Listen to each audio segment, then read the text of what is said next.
The Bill and Melinda Gates Foundation's annual letter is now just come out.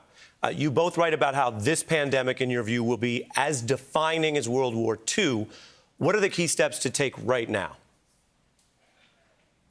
Well, we have to do two things at once. We have to bring this epidemic to an end, primarily by getting the vaccine out in large numbers to the entire world. And we have to make sure that we're ready because there will be another pandemic. And there's so many lessons about how we weren't prepared, how we should have handled things differently. And, you know, when that's clearly in our mind, those investments need to be made. You mentioned being ready for the next time.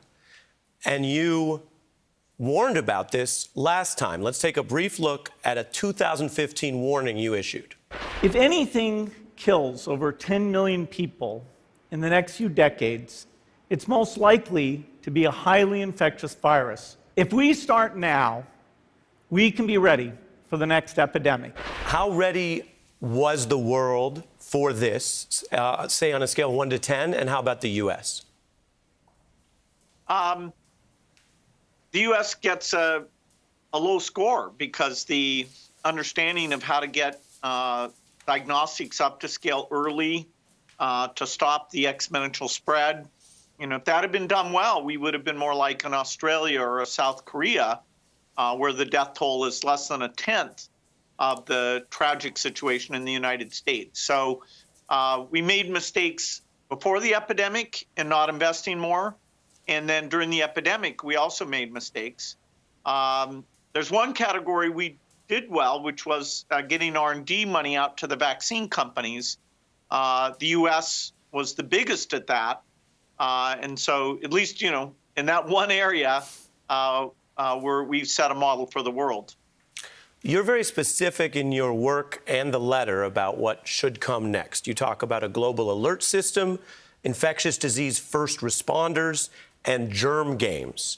Walk us through what some of that looks like and whether you think international organizations and the Biden administration can do more on that now. Well, the great thing is that the tens of billions required for all that preparedness, it's the insurance policy that avoids you losing tens of trillions like we are globally right now. And so it's quite a bargain, even if you only look at what it can do to help during a pandemic. But those investments can also help us improve health on a much broader basis. So the mRNA vaccine can be used for TB and HIV. You know, we're very excited about that. And we've been funding mRNA for over 10 years, and now it's, you know, accelerated its development.